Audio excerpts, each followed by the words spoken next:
Mon œil t'a vu, c'est pourquoi je me condamne. Job 42, 5, 6. Retournons au récit de Job et faisons une esquisse, aussi brève que possible, de son histoire spirituelle afin de comprendre sa situation au moment où Dieu se révéla à lui de façon si particulière. Considérons d'abord l'homme en soi, puis l'expérience de son cœur, et ensuite la vie qu'il a vécue. Il y avait un homme qui s'appelait Job, et cet homme était intègre et droit. Il craignait Dieu et se détournait du mal. Job 1.1. Telle est la description que Dieu fait de Job. Il était fidèle à Dieu, d'un cœur entier et sincère, sans duplicité, droit dans ses relations avec Dieu et les hommes. Cet homme était droit, a dit Dieu au sujet de Job, alors qu'il nous relate comment il le craignait et redoutait de pécher. Nous voyons aussi que sa volonté était entièrement soumise à Dieu. Quand toutes ces calamités qui nous sont énumérées tombèrent sur lui, immédiatement il dit « L'Éternel a donné et l'Éternel a ôté, que le nom de l'Éternel soit béni ». Job 1, 21. En peu de mots, Job était honnête, droit, loyal, craignant Dieu et entièrement soumis à sa volonté.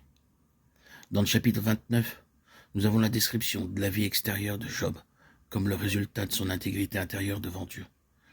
Dans ce chapitre, Job raconte l'histoire de son expérience vécue dans le passé et montre comment il marchait dans la communion avec Dieu, comment ses secrets lui étaient révélés. Manifestement, il marchait avec lui de jour en jour. Il était si honoré que quand il allait à la ville, les gens cessaient de parler par respect et vénération envers lui.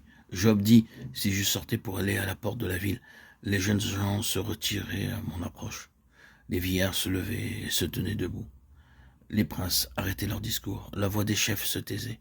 L'oreille qui m'entendait me disait « Heureux », l'œil qui me voyait me rendait témoignage, car je sauvais le pauvre qui implorait du secours, et l'orphelin qui manquait d'appui. La bénédiction du malheureux venait sur moi. Je remplissais de joie le cœur de la veuve.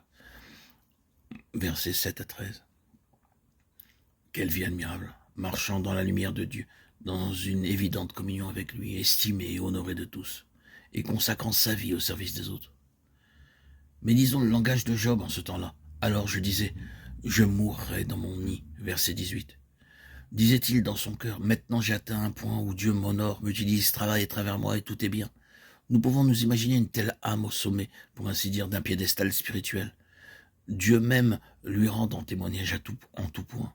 Alors je disais, je mourrai dans mon nid, mes jours seront abondants. L'eau pénétrera dans mes racines, la rosée passera la nuit sur mes branches. Versets 18-19. Il est possible que Job ait commencé à totaliser ses possessions et ses richesses spirituelles. Il porte ses regards sur lui-même et voit combien il est honoré et utilisé. Les monts, se faufilent, et il dit, ma gloire reverdira sans cesse, et mon arc rajeunira dans ma main. On m'écoutait et l'on restait dans l'attente, on gardait le silence devant mes conseils. Après mes discours, nul ne répliquait, ma parole était pour tous une bienfaisante rosée. Ils comptaient sur moi comme la pluie. Versets 20 à 23. Le chapitre suivant suggère point par point le chemin de la croix.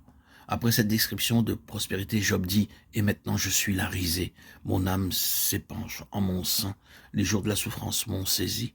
Dieu m'a jeté dans la boue, et je ressemble à la poussière et à la cendre. » Job 31, 16, 19.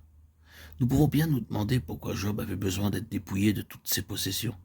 N'était-ce pas parce qu'après tout, ce que Dieu avait fait pour lui, il s'est mis à dire « je » et « mais ».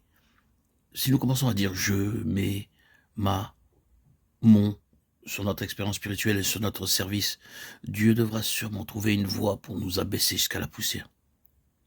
C'est ce que le Seigneur est en train de faire aujourd'hui avec bon nombre de ses enfants les plus utilisés. Il y en a beaucoup qui disent « Oh, que ne puis-je être comme au mois du passé ?» Job 29, 2. Des âmes capables de raconter une histoire spirituelle en quelque sorte proche de celle de Job.